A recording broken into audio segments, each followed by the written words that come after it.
শৈতানুর রাজিম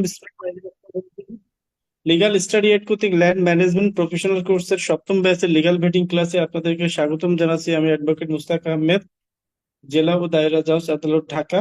আপনারা ইতিমধ্যে খতিয়ানের গুরুত্বপূর্ণ ক্লাসগুলো করেছেন আর কি। তারপরে যদি খতিয়ানের ক্লাসে যদি আপনাদের কোনো কোশ্চেন থাকে অবশ্যই সেগুলো আমি নিব, বাট আজকে ক্লাসটা আগে শুরু করতে হবে যেহেতু ডিউ হয়ে গেছে। তো লিগ্যাল ভেটিং আমি আগেই বলেছিলাম আর কি।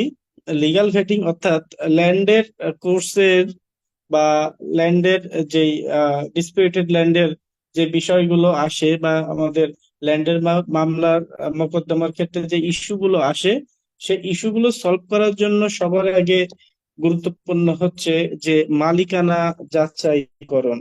মালিকানা কি যাচাইকরণ অর্থাৎ আপনার মূলত হচ্ছে মালিকানার চেন টানা, অর্থাৎ প্রকৃতপক্ষে যে মালিক তার মালিকানা আসলে কতটুকু, বা যেই ব্যক্তি আপনাদের কাছে ল্যান্ডটা সেল করতে চাচ্ছে সেই ব্যক্তির আসলে মালিকানার যথার্থ কতটুকু, বা আসলে যে সে যতটুকু অংশ সেল করতে চাচ্ছে সেই অংশে সে প্রকৃত অর্থে মালিক কিনা। এই সমস্ত বিষয় যাচাই বাছাই করার জন্য আমরা সাধারণত যেই বিষয়টা অনুসরণ করি বা যে মালিকানা চেনটা টানি সেটাকেই বলা হয় লিগ্যাল ভেটিং।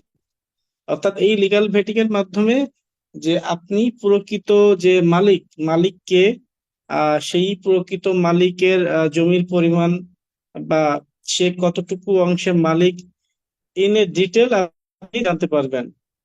এবং এই লিগ্যাল ভেটিং এর মাধ্যমেই কিন্তু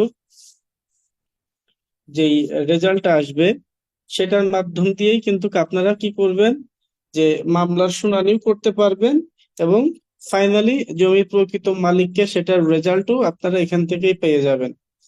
তো এখন যে মালিকানার চেনটা আমরা কিভাবে টানবো, মালিকানার চেন টানতে গেলে দুইটা বিষয় গুরুত্বপূর্ণ।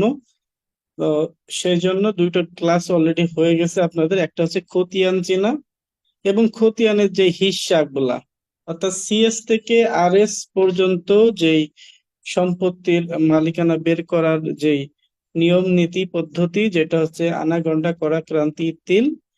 এবং আরেকটা হচ্ছে যে দিয়ারা, যেটাকে আমরা যে দিয়ারার যে সম্পত্তি গুলো আছে যেগুলো আমরা আধুনিক হিসাব পদ্ধতিতে বের করি, এই কয়টা জিনিস এবং দলিল, দলিলের বিষয়বস্তু, যেটা আপনারা ইতিমধ্যে শিখেছেন বা ক্লাস করেছেন আর কি। তো এই দুইটা বিষয় অর্থাৎ দলিল এবং খতিয়ানের বিষয়গুলো ইন ডিটেল যদি আপনারা জানেন তাহলে আপনারা লিগ্যাল ভেটিং করতে পারবেন।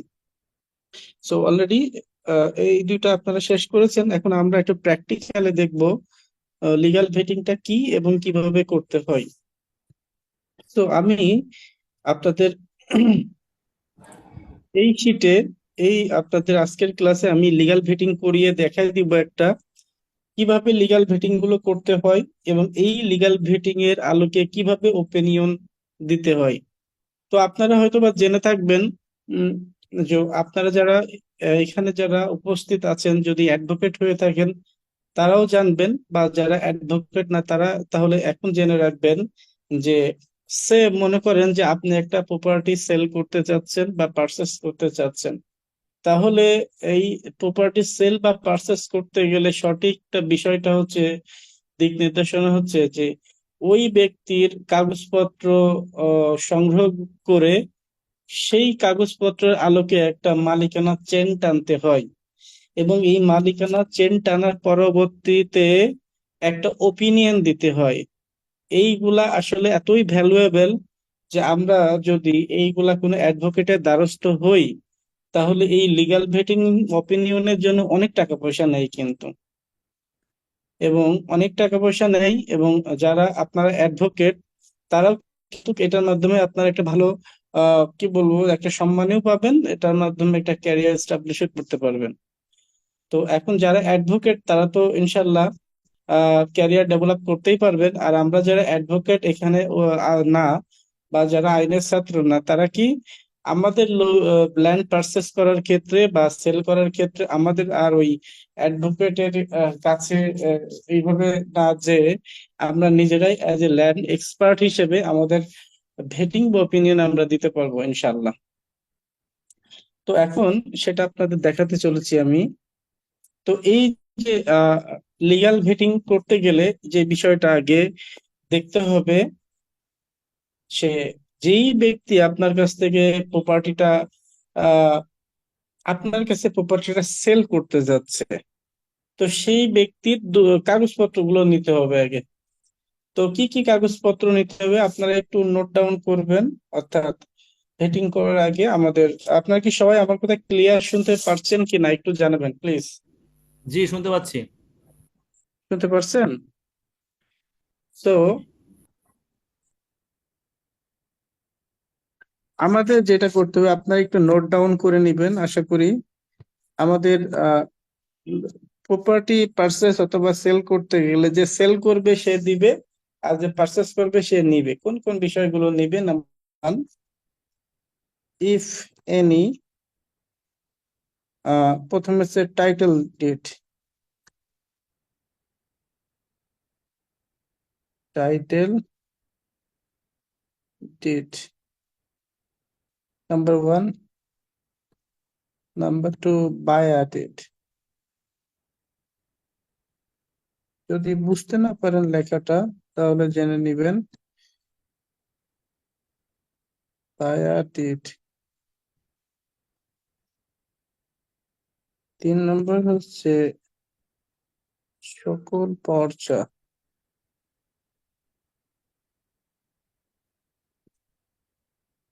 চার নম্বর হচ্ছে নামজারি, অর্থাৎ কি ডিসিআর কপি। তো এখন এই কয়টা বিষয় যদি আপনারা আহ আহ সংগ্রহ করেন তাহলে আপনারা একটা লিগ্যাল ভেটিং করতে পারবেন। ঠিক আছে? অর্থাৎ যেই ব্যক্তি আপনাদের কাছ থেকে প্রপার্টিটা সেল করতে চায় তার এই ডকুমেন্টস গুলো নিয়ে নিতে হবে। অর্থাৎ তার সমস্ত রকম দলিল, তার পর্চা, তার লেটেস্ট নামজারি কপি, A to Z নিতে হবে। এখন আপনার করণীয়টা কি? তো এইগুলো কি লিখছেন? জি, লিখেছি।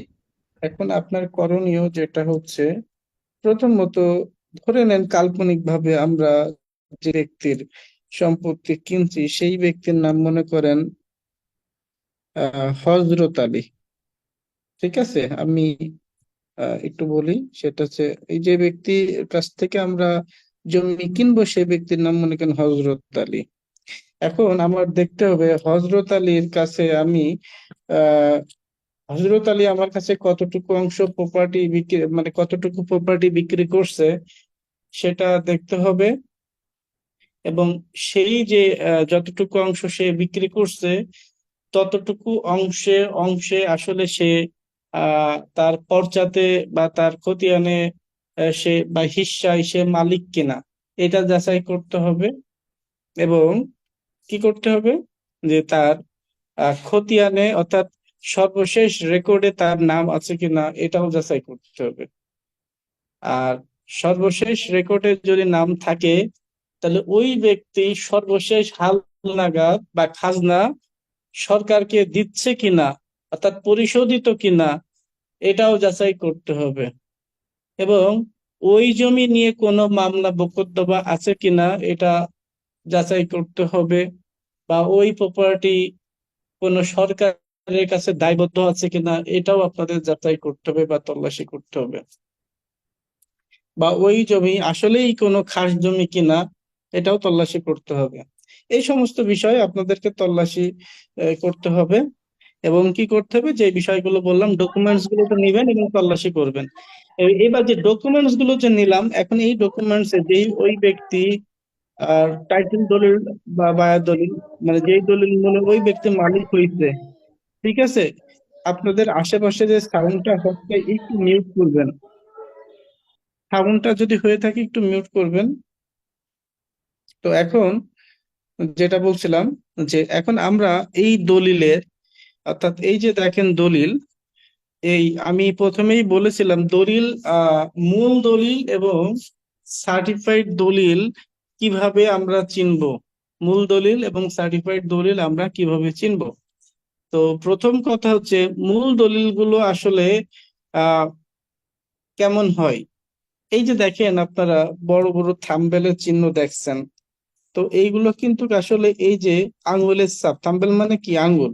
এই যে আঙ্গুলের ছাপ গুলো, এগুলো কিন্তু নকল দলিলে অর্থাৎ সার্টিফাইড দলিলে কিন্তু থাকে না। তারপরে আরেকটা বিষয় কি, এই নকল দলিলে কিন্তু এই যে এখানে দেখেন ছবি আছে, দেখছেন আমি ছবিটা হাইড করে দিয়েছি, এখানে কিন্তু ছবি দেওয়া থাকে। এই দেখেন এখানে থাম্বনেলের চিহ্ন থাকে।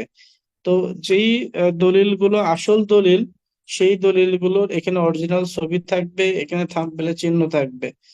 আর যেগুলো নকল দলিল, সেই নকল দলিলে আসলে কোনো ছবি দেওয়া থাকবে না, এবং ওই দলিলে কোনো থাম্বনেলের চিহ্ন থাকবে না। শুধুমাত্র যারা দাতা, এই যে দাতা, এই দাতা, এই ব্যক্তিগুলো কিন্তু হচ্ছে যে যে দলিল লেখক বা যে দলিলের সরবরাহকারী, তার হাতের লেখা থাকবে, সে সব দাতার নাম নিজেই লিখে দিবে। এখানে তো যেমন স্ব ব্যক্তিরা করছে, ওখানে কিন্তু একজন ব্যক্তি সবার নাম লিখে দিবে। বেসিক্যালি হচ্ছে যে ওখানে কোনো ছবি থাকবে না, হ্যাঁ, এখানে কোনো ছবি থাকবে না, শুধু সিগনেচার থাকবে এবং থাম্বনেলের কোনো চিহ্ন থাকবে না। এখন এই দলিলের আমরা কি করব, যেহেতু আমরা লিগ্যাল ভেটিং করব, তাহলে আমরা এই দলিলের 7 নম্বর কলামে চলে যাব।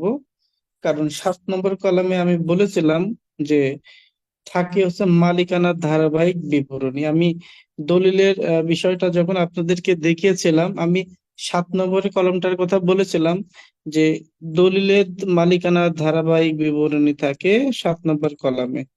তো আপনারা এই মুহূর্তে কি 7 নম্বর কলামটা দেখতে পাচ্ছেন কিনা দেখেন তো। আমি যেটা হাইলাইট করছি, এখানে কি লেখা আছে, কেউ একজন পড়েন তো।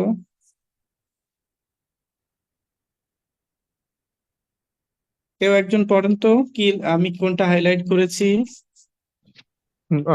হস্তান্তরিত জমির ন্যূনতম 25 বছরের মালিকানার ধারাবাহিক বিবরণ এবং হস্তান্তরের উদ্দেশ্য, সম্পত্তির দখল সত্ত্ব এবং হস্তান্তর সম্পর্কিত উল্লেখযোগ্য মন্তব্য যদি থাকে।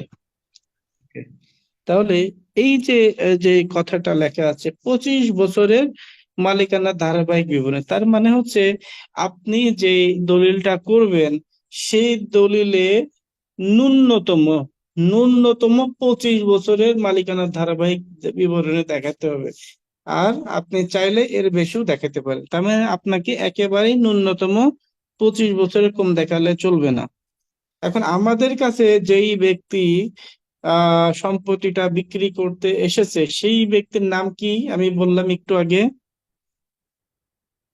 বলতে পারবেন, মনে আছে কি? হজরত আলী, মনে মনে নাই? এই মাত্রই তো বললাম। আমাদের কাছে যেই ব্যক্তিটা তার সম্পত্তি বিক্রি করতে আসছে, তার নাম হচ্ছে হজরত আলী। জি হজরত আলী। এখন এখন আমি একটু জুম করি এটা, দেখেন তো হজরত আলী সম্পর্কে এখানে কোথায় স্পষ্ট করে লেখা আছে দেখেন তো। আমি একটু জুম জুম করে প্রথম লাইনটা দেখেন, প্রথমে কি আছে, কেউ একজন পড়েন তো। একজন পড়বেন, কে পড়বেন? কে পড়বেন? কেউ একজন পড়েন। আচ্ছা, আক্তার হাসান ভাই পড়েন তো, বলেন।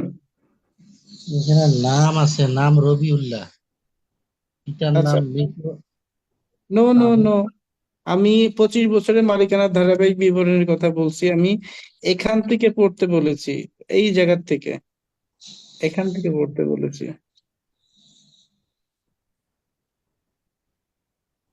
আচ্ছা, কে পড়বে? এই আসতেছে। তারেক আজিজ ভাই পড়েন, তারেক আজিজ ভাই পড়েন। লেখা তো অর্ধেক কাটা। আমি আমি সরাই সরাই দিব, আপনি পড়েন, আমি সরাই সরাই দিব, পড়েন। হস্তান্তরিত জমির ন্যূনতম 25 বছরের ওটা পড়া লাগবে না, পড়ুন, করুন, পরম করুণাময় থেকে পড়েন। পরম করুণাময় আল্লাহর নাম আমাদের স্মরণ হজরত রাখিয়া। আলী, আমাদের হজরত আলীকে আইডেন্টিফাই করতে হবে, বুঝছেন কেন?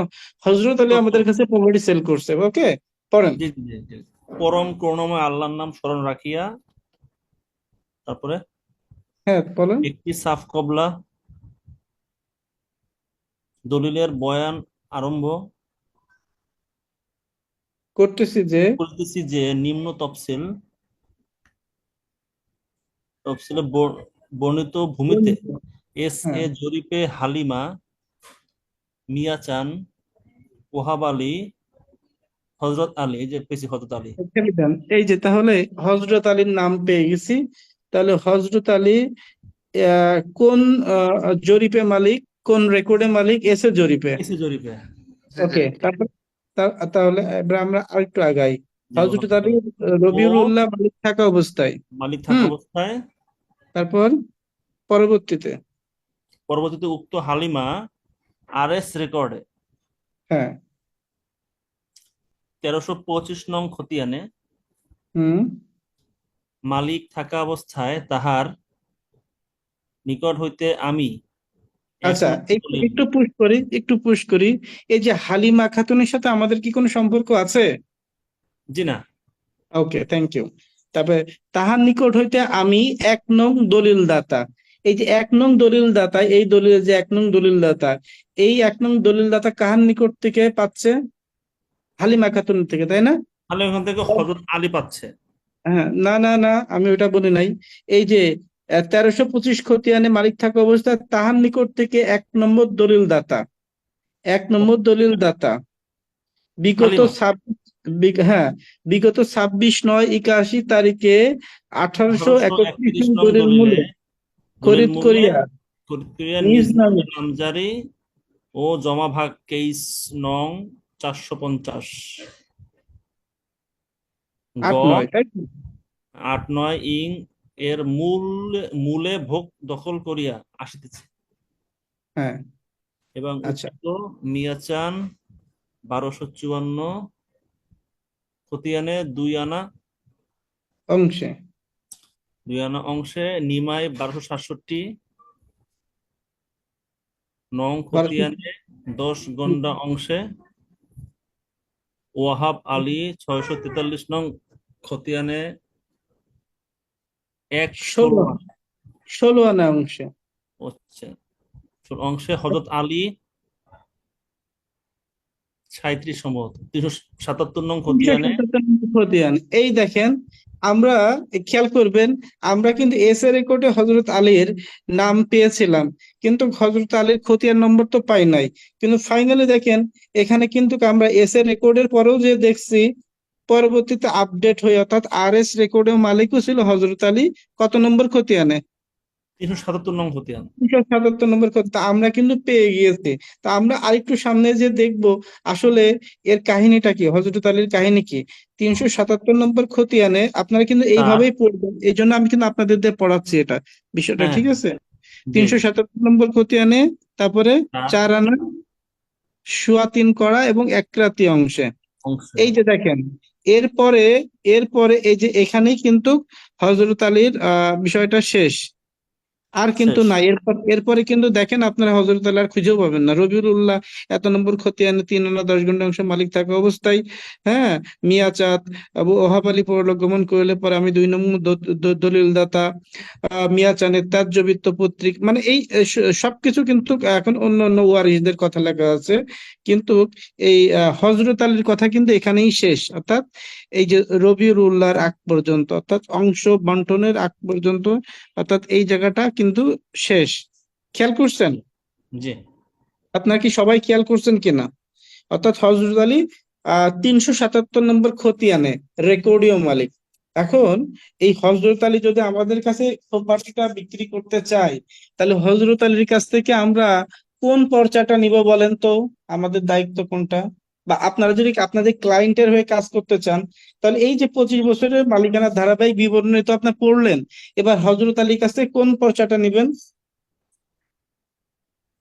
377 না। হ্যাঁ, 377 নম্বর আর এস পর্চাটা নিব। আর এস ক্লিয়ার? পর্চাটা নিব। ক্লিয়ার তো? জি জি জি তাহলে আমি এটা কি আপনাদের বুঝাইতে পারলাম কিভাবে আমরা আইডেন্টিফাই করব যে এই 7 নম্বর কলাম থেকে যেই ব্যক্তির প্রপার্টিটা আমরা কিনবো, সেই ব্যক্তিকে কিভাবে সার্চ করব, কিভাবে তার তথ্যটা নিব, এটা কি বুঝাইতে পারলাম বা বুঝতে পেরেছেন? জি বুঝতে পেরেছি। এখন আমাদের দলিলের কাজ কিন্তু শেষ। এখন আমি একটা কথা বলে রাখি, কোন কোন দলিলের ভিতরে যেমন এখানে হযরত আলীর বিষয়ে লেখা আছে যে 4 গন্ডা বা 3 আনা 4 আনা সামথিং যাই লেখা থাকুক কেন, মানে অংশের হিসাবটা কিন্তু দলিলের ভিতর লেখা আছে। কিন্তু খুব খেয়াল করবেন, আপনারা এই দলিলের উপর ডিপেন্ড করবেন না যে দলিলের ভিতর বাংলায় অংশটা লেখা আছে বলে আমি পার পেয়ে গেলাম, কি একটা ভালো লাগছে, তাই না? কিন্তু এটা নিশ্চিত থাকেন যে প্রত্যেকটা দলিলের ভিতর লেখা থাকবে না। আপনারা ওই যে আপনাদের আনাগোনা কড়াক্রান্তি যে আমি হিসেব দেখিয়েছি না, জি অর্থাৎ আপনাদের এই খতিয়ান দেখেই বের করতে হবে, দলিলের আশা ছেড়ে দিতে হবে। দলিলের ভিতর কিন্তু থাকবে না, থাকলে বোনাস, কিন্তু আপনারা দলিলের বিষয়ে ডিপেন্ড থাকবেন না। এখন আমরা 377 নম্বর খতিয়ানে চলে যাব, কারণ যেহেতু আমরা 377 নম্বর খতিয়ানে ওই ব্যক্তি আরএস রেকর্ডীয় মালিক, তাহলে আমরা এই দেখেন 377 নম্বর খতিয়ানটা আমরা হযরত আলীর কাছ থেকে ফাইন্ড আউট করলাম। ঠিক আছে, এই যে 377 নম্বর খতিয়ান, ক্লিয়ার? আমরা কি হাতে পাইছি 377 নম্বর খতিয়ান? জি জি এবং এটা যে আরএস খতিয়ান আমরা কি করে বুঝবো?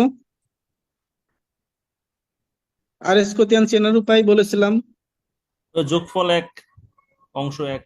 এই যে হিস্সা এবং হচ্ছে রেজার্ভে নাম্বার থাকবে এবং এটা ল্যান্ডস্কেপে থাকবে। জি এখন এই যে রেকর্ডের ভিতরে আমরা তো হযরত আলীর নাম তো ওই দলিলের ভিতরে পেয়েই গেলাম। এবার এখানেও দেখেন আছে, তো এর ভিতরে হযরত আলীর নাম কোথায় আছে? আছে লাস্ট থার্ড। Last third. এই যে দেখেন হযরত আলী, যেটা আসলে হযরত আলীকে কালার করতে যে আমি ভুল করে কমি আলীকে কালার করে ফেলেছিলাম, যার কারণে এটা সমস্যা না, বুঝতে পারছি।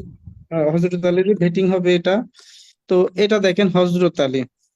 এখন এই যে হযরত আলীর হিস্সাটা আপনারা কিভাবে বের করবেন? অংশ খেয়াল করবেন, এই যে যে নাম বরাবর যে অংশটা থাকে, এই যে আমির আলীর অংশ, এটা কত অংশ বলেন তো, কে বলবে? তোতালিটা হুম, এক ক্রান্তি 15 তিল। এক না ক্রান্তি, এক ক্রান্তি না না 15 হজ- ফুট। না একানা হজরত আলী 15 4 আনা 15 3 ঘন্টা। ঘন্টা এক করা এক কান্তি। না না, আমি এই যে কোনটা কোনটা? আমির আলীর কথা বলছি। আমির আমির হচ্ছে আলী 1 আনা আর 15 ঘন্টা। এখানে 15 ঘন্টা। আচ্ছা, তাহলে আমির আলীর অংশ তো এটা, তাই না? জি, কোনটা? আমির আলীর বাবার নাম কি? কেরামত আলী। এই জন্য কেরামত পিঙ্ক আলী, হ্যাঁ। কেরামত আলী, বুঝতে পারছেন? ইংরেজি। আচ্ছা, জি জি। তাহলে এই আমির আলীর অংশটা তো এইটা। আচ্ছা, ইমরান আলী ব্যাপারীর অংশ কোনটা? ওই এই যে ডাকনা বুঝতেছি না, 2 না 2 ঘন্টা 2 হবে তার ঘন্টা। মানে। 2 ঘন্টা, থ্যাংক ইউ, 2 ঘন্টা। এইগুলো কনফিউজ করার চিহ্ন, এগুলো কোনো কিছুই না, হ্যাঁ, এগুলো কোনো কিছুই না। আচ্ছা, তাহলে পরের দুই, দাগটা কি 2 ক্রান্তি নাকি 2 করা? বাঁকা আছে একটু। 2 2 ক্রান্তি হবে। ক্রান্তি। এটা হচ্ছে 2 ক্রান্তি, হ্যাঁ, করা তা তো 5 এরকম তিল। না। বুঝছি 2 ক্রান্তি 5 তিল। ওকে, তাহলে 2 ঘন্টা, গন্ডার পরে কি আসে? কড়া আমাদের নেই, কড়ার পরে কি আসে? ক্রান্তি। ক্রান্তি তাহলে 2 2 ঘন্টা। ঘন্টা 2 ক্রান্তি 5 তিল। আচ্ছা, তারপরে আমাদের ইমাম আলী ব্যাপারীর বাবার নাম কি? কেরামত আলী। কেরামত আলী। তারপরে আমাদের আর মালিক কে আছে? আসিয়া খাতুন। এই যে জি, আসিয়া খাতুন, আসিয়া খাতুন কত অংশে মালিক? 19 আমি একটু ঘন্টা 1 করা 2 ক্রান্তি 5 তিল। মাশাআল্লাহ, কে বলছেন ভাই? তারেক আজিজ। তারেক আজু ভাই, থ্যাংক ইউ সো মাচ। আচ্ছা, তারপরে হালিমা খাতুনের অংশ কত? হালিমা খাতুন লেখা 8 ঘন্টা হবে। আর শুধু হুম, 2 করা, একটু ঝাপসা লেখা তো। 2 কড়া, 3 জি। করা। কি করা হবে? ও, তিন এখন 8 বুঝছি। কড়া ঘন্টা 3 না না, ছোট করলে 3 ডাবল করা দেখা, 3 করা এখন 3 করা বুঝতেছি। জুম 3 8 করলে কড়া ঘন্টা না? 3 করা। এখন ঠিক আছে। ওকে, তার মানে দেখেন, আপনারা এখানে যারা আছেন উপস্থিত, আপনারা কি সবাই কি অংশটা চিনতে পারছেন কিনা? হ্যাঁ হ্যাঁ, যদি চিনতে কোনো পারছি। ভাই চিনতে না পারেন একটু কাইন্ডলি জানাবেন প্লিজ, কারণ এটার উপর ডিপেন্ড করতেছে আপনাদের সামনে যে বিষয়গুলা, না হলে বুঝতে পারবেন। মাহবুব ভাই, বুঝতে পারছেন? জি ভাই, বুঝতে পেরেছি। আমি আচ্ছা, একটু তারপর আমি আমির আলীটা নিয়ে একটু কনফিউজড। আমার কাছে ওই যে বাবা আপনি বললেন এটা 1 আনা 15 ঘন্টা, কিন্তু আমার কাছে মনে হচ্ছিল যেন এটা পুরো ক্রান্তি মনে হচ্ছে। সাইন দুইটাই একটু বাঁকানো তো আমির আলীরটা। আমির আলী। জি। আচ্ছা, আহ বিষয়টা হচ্ছে যে আপনাদের খেয়াল করবেন, 2টা বাঁকা হলেও আমি আপনাদের বলি, এটা করতে করতে বুঝে যাবেন। আমাদের এক আনাটা হচ্ছে যে এরকম, তাই না? আর ক্রান্তির বিষয়টা একটু বাঁকানো, দেখবেন একটু বাঁকানো, কিন্তু এটা কিন্তু উপর দিয়ে চলে যাচ্ছে, এক আনাটা উপর দিয়ে চলে যাচ্ছে, দেখেন এটা কিন্তু উপর দিয়ে চলে যাচ্ছে। আর যেটা হচ্ছে ক্রান্তি, সেটা একটু বাঁকানো ধনুকের মতো, দেখেন এই যে এইগুলো কিন্তু বাঁকানো, দেখছেন? এটা আর এটা কিন্তু সমান না, খুব সূক্ষ্মভাবে দেখেন, ভালোভাবে আইডেন্টিফাই করেন। আমি একটু জুম করে দিই দরকার হলে, একটু খেয়াল করেন, দেখেন আপনারা খেয়াল করে দেখেন, এবার কি মনে হচ্ছে দেখেন তো।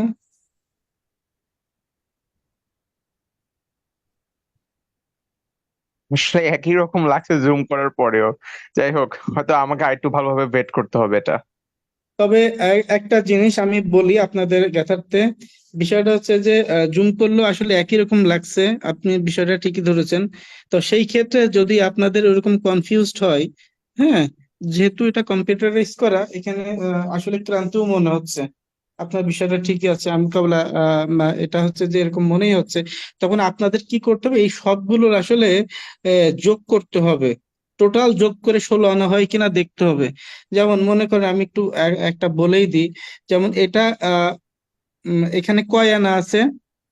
4 আনা, আর 4 আনা, তাই না? এগুলো তো 4 আনা, এটা নিয়ে কোনো কনফিউজ নাই তো? এটা না 4 আনা, এটা না কনফিউশন না নেই, না এগুলি না, চার আনা।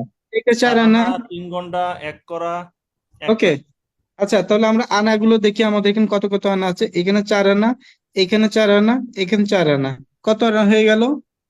12 আনা। তাহলে 12 আনা পেয়ে গেলাম। তো আমাদের বাকি থাকছে 16 আনা পুষতে, আর কত আনা? 4 আনা। 4 আনা। 4 আনা। তাহলে এখন আমাদের 20 ঘন্টায় কত আনা হয়? 1 আনা। তাহলে এখানে 15 ঘন্টা আর 15 ঘন্টা, 15 ঘন্টার 5 ঘন্টা, কত আনা হয়? 1 আনা হয় না? এখানে 15 ঘন্টা আছে না, আর এখানে 5 ঘন্টা আছে, তাই তো? হুম। সরি, 1 আনা। এটা 5 তিল, 5 তিল, সরি, এটা 5 তিল। আমরা আগে গন্ডাটা বের করি, আমরা গন্ডা বের করি, 12 ঘন্টা তো পাইলাম, তাই না? এটা তো 19 ঘন্টা আছে 12 মনে আনা হয়। পাইছি, সরি, 12 আনা তো পাইছি, এবারে আমাদের গন্ডাটা বের করি। আমাদের টোটাল গন্ডা আছে কত এখানে, হিসাব করেন তো। 15, 2, এখানে আছে 19। 8 4 12, 12 19 31, ও, 2 33, 33 ঘন্টা মনে হয়। আচ্ছা, এটা কত? এটা হলো 4 ঘন্টা। 4 ঘন্টা। এটা কত? 8 ঘন্টা, 8 4 8 12, 8 ঘন্টা। এটা কত? 19 ঘন্টা, 19 তো ঘন্টা। 31 ঘন্টা। 31 ঘন্টা। আর উপরে 2 এটা ঘন্টা, কত তাহলে ঘন্টা? 2 2 ঘন্টা, ঘন্টা। 33 ঘন্টা তাহলে হচ্ছে। 33 ঘন্টা। তাহলে আমাদের এখান থেকে যদি 20 ঘন্টা আমরা নিই, তাহলে 12 আনার সাথে 1 আনা যোগ হবে, তাই না? জি। হাতে থাকছে কত ঘন্টা? 13 ঘন্টা। 13 ঘন্টা।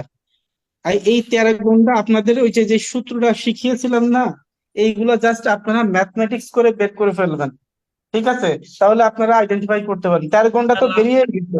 লাস্টে আমরা পারবো বুঝতে যে সেটা কি মানে আনা নাকি হ্যাঁ, বুঝতে পারবো। লাস্টে আপনারা কিন্তু এই যখন আপনারা 16 আনায় বের করবেন, কারণ আপনাদের জাস্ট সূত্রটা মাথার মধ্যে থাকতে হবে, ঠিক আছে? আর কোনো কিছুই না। সূত্রটা কোন সূত্র? যে 20 তিলে 1 ক্রান্তি, বা 1 ক্রান্তি সমান 20 তিল, আমি বলেছিলাম। 3 ক্রান্তি সমান 1 কড়া, 1 ঘন্টা সমান 4 কড়া, 1 আনা সমান 20 ঘন্টা। তো এই যে সূত্রগুলা, এই সূত্রগুলো ধরে আপনারা কিন্তু, যদি মনে হয় যে এটা 16 আনা হচ্ছে না, বা 16 আনার বেশি হচ্ছে, তাহলে এটা ভুল। আর যদি মনে হয় যে এটা 16 আনা হয়ে গেছে, তাহলে তো হয়ে গেল। আর যদি 16 আনার বেশি হয়, তাহলে ভুল। তখন এটা আপনারা কিন্তু ওই মেজারমেন্ট করতে পারবেন। আপনাদের যদি এমন কনফ্লিক্ট হয়, তাহলে আপনারা কিন্তু সবগুলো যোগ করে নেবেন। পারবেন না? খুবই ইজি। পারবেন তো, নাকি হ্যাঁ হ্যাঁ, পারবেন পারা না? যাবে, পারা যাবে, পারা যাবে, আপনি আগান। জাস্ট সূত্রগুলো মুখস্থ করতে হবে। আমি একটু বলি যে আমরা যদি 20 তিল করা হয়, 20 তিল সমান কি? সূত্র বলেন তো একটু দেখি। 20 তিল সমান কি? এক এক এক কান্তি। ক্রান্তি। আচ্ছা, যদি আমাদের 2 ঘন্টা আসে, তাহলে সরি, 4 কড়া 8 কড়া যদি আসে, তাহলে 8 কড়া সমান কত ঘন্টা? 2 ঘন্টা। 2 ঘন্টা। যদি আমাদের আসে 60 ঘন্টা, 60 ঘন্টা সমান কি হবে? 60 ঘন্টা, 3 আনা হইব। 3 আনা হবে না? না না, জাস্ট এইভাবে আপনারা বের করে নেবেন, সূত্র প্রয়োগ করে বের করে নেবেন, তাহলে দেখলেন খুব সহজে আইডেন্টিফাই করা যাচ্ছে। এখন আমি যেটা বলছি যে এই যে হযরত আলীর অংশটা কত বলেন তো? খুব সহজেই কিন্তু আপনারা বের করতে পারছেন হযরত আলীর অংশটা 4 কত। আনা 3 ঘন্টা 1 করা 1 ক্রান্তি। তাহলে 4 আনা 3 ঘন্টা 1 করা 1 ক্রান্তি অংশে মালিক। এখন এবার আমাদের কি করতে হবে, একটু সামনে যাইতে হবে যে এই হযরত আলী 4 আনা 3 ঘন্টা 1 করা 1 ক্রান্তি অংশে মালিক, অর্থাৎ হযরত আলী একদম দুই শেষের দিকে 2 নম্বর হিস্সায় মালিক, তাই না? এখন এই হচ্ছে হযরত আলী আমাদের কাছে ল্যান্ডটা পারচেস করতে আসছে, সরি সেল করতে আসছে। এখন তার তো একটা পর্চা আছে 377, তো সে তার একটা দাগ নম্বর আছে না, সেই যে দাগে সে খাচ্ছে খতিয়ানে, তার একটা দাগ নম্বর আছে কিনা বলেন? আছে না দাগ নম্বর? হ্যাঁ হ্যাঁ আছে। এই যে আছে এখানে আছে। অনেকগুলো দাগ নম্বর ধরে নেন, এই যে আমি হাইলাইট করেছি, ওনার এই দাগ নম্বর মনে করেন 4251, হতে পারে 1388, হতে পারে, হতে পারে 4272, হতে পারে 4266, বা যে কোনো একটাই হতে পারে। এখন আপনারা এইটা ওনার যে যে খাজনা দাখিলা দিচ্ছে বা ডিসিআর এর কপি, ওইটা দেখেই আপনারা ওনার কাছ থেকে বুঝতেই পারবেন। এবং আপনারা নিশ্চয়ই যে জমি কেনার আগে তো আপনারা তো এমনি তো জিজ্ঞাসা করে নেবেন আপনি কোন দাগে মালিক, তাই না? জিজ্ঞাসা করে নেবেন না কোন খতিয়ানে কোন দাগে মালিক, শুধু খতিয়ানটা দিয়ে দিলেই তো হবে না, দাগ নম্বরটাও তো জেনে নেবেন নাকি? ওই দাগ নম্বর ধরেই তো আপনারা তল্লাশি করবেন সে আসলে ওই দাগে সে মূলত সে খাজনা দিচ্ছে কিনা। তাহলে আমরা যদি তার দাগ নম্বরটা পেয়ে যাই, ধরে নিই 4251, যেহেতু হাইলাইট করে করা আছে, তো এই এখন এই যে 4251, এটা কয় নম্বর সিরিয়ালে আছে উপর দিক থেকে? 3 তিন নম্বর। নম্বর। 3 নম্বর। এখন আমরা যদি আরেকটু ডান পাশে যাই, তাহলে দেখেন এটা কি জমি? ওই ব্যক্তির নাল। নাল জমি। আচ্ছা, তাহলে এই দাগে জমির পরিমাণ কতটুকু? 16 আনা। হাইলাইট 30 করে শতক। 30 30 শতক। শতাংশ, 30%, তাই তো? 30 হ্যাঁ। 30%। এখন এটা কিন্তু আপনাদের খেয়াল করতে হবে, আপনাদের যে দাগ আপনাদের যেই ব্যক্তির আপনারা ভেটিংটা করবেন বা মালিকানা নির্ধারণ করবেন, ওই খতিয়ানে ওই দাগ বরাবর যে সম্পত্তি আছে ওই ধরে বের করতে হবে। এরকম বের করার সুযোগ নাই যে এই যে হিস্সা আছে একদম শেষের দিকে, তাহলে আমরা শেষ মনে করেন যে সেই দাগটা ধরে বা শেষ আমাদের অংশটা 44 আছে এখানে, এটা ধরে করার কিন্তু সুযোগ নেই। হিস্সা আপনার যেখানেই থাকুক না কেন, ম্যাটার হচ্ছে আপনার দাগ, অর্থাৎ ওই ব্যক্তি যে দাগে মালিক, অর্থাৎ যেই দাগে মালিক সেই দাগ বরাবর, অর্থাৎ সেই দাগ বরাবর পর্চাতে যে সম্পত্তিটা আছে সেটা কাউন্টেবল। অর্থাৎ এই দাগ হচ্ছে 4251, এখানেও হচ্ছে 3 নম্বরে 30%। ক্লিয়ার? তো এই 30% ধরে আমার সম্পত্তিটা বের করতে হবে, বুঝেছেন কিনা? এবার এই 30 দিয়েই আমাদের এই যে উনার যে অংশটা, অর্থাৎ আহ কত, 4 আনা 3 ঘন্টা 1 করে 1 ক্রান্তি, অর্থাৎ এই 4 আনা 3 ঘন্টা 1 করা 1 ক্রান্তি অংশে সে মালিক কোন জমির উপর? কত শতক? 30% জমির মালিক। ওকে, এইটুক কি বুঝেছেন কিনা? হ্যাঁ বুঝেছি। এইটুক বুঝেছেন? এখন আমাদের আরেকটা কাহিনী আছে এখানে, এখানে আমাদের বিষয় আমার আছে একটা বোঝার। প্রশ্ন আছে। আমার কি একটা বলেন? প্রশ্ন আছে এখানে। জি, বলেন বলেন। সেখানে ওই দাগে তার অংশটা 4 আনা 3 ঘন্টা 1 করে 1 ক্রান্তি মালিক, না ওই দাগে পুরোটাই মালিক?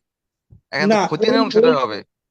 ওই ওনার যে হিস্সা, ওই হিস্সা অনুযায়ী ওনার যে দাগ, ওই দাগ বরাবর যে সম্পত্তিটা আছে, যে শতাংশ জমি আছে, ওই শতাংশ জমি থেকেই ওনার হিস্সা দিয়ে সম্পত্তি বের করতে হবে।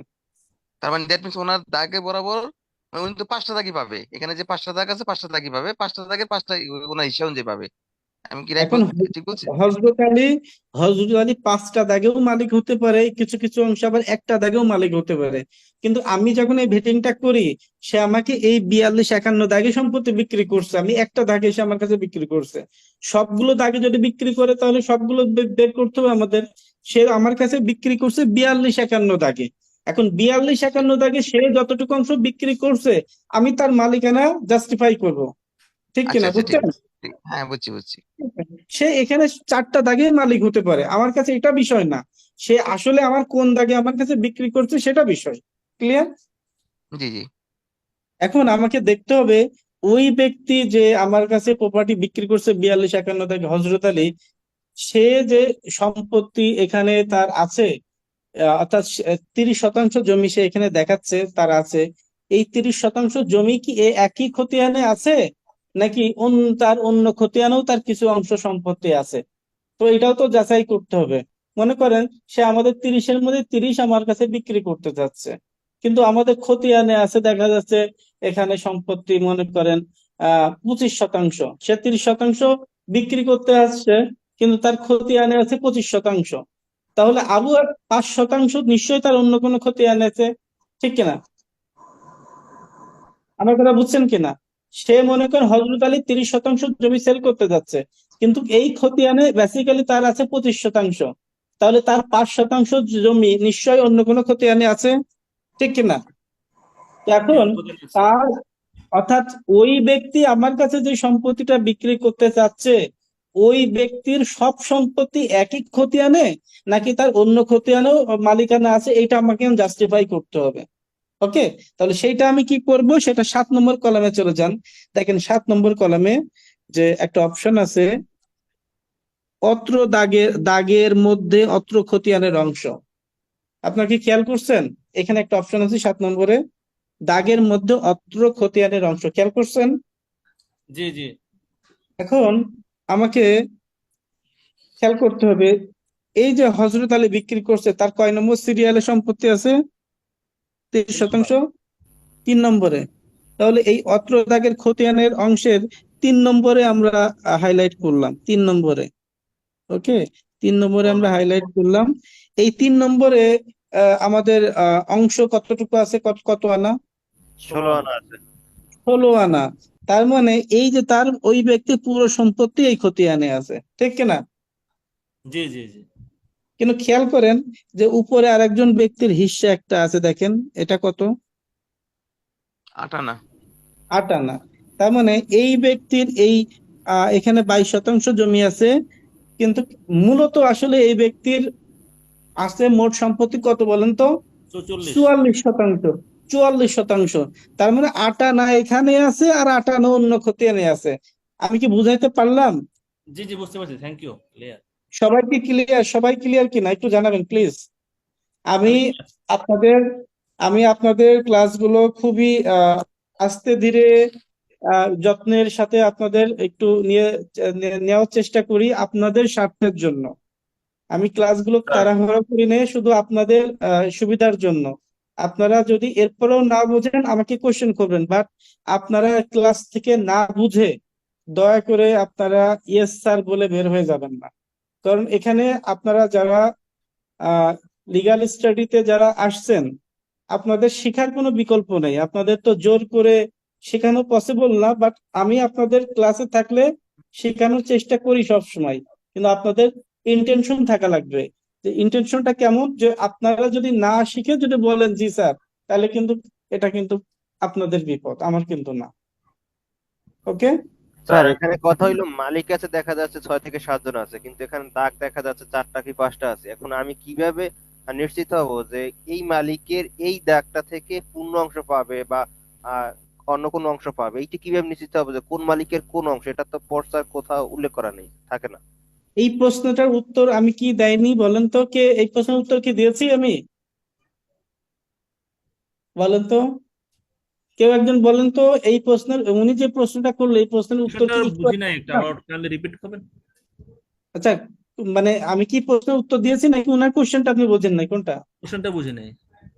আচ্ছা, কোশ্চেনটা আবার করেন তো ভাই, সবাই একটু বুঝুক।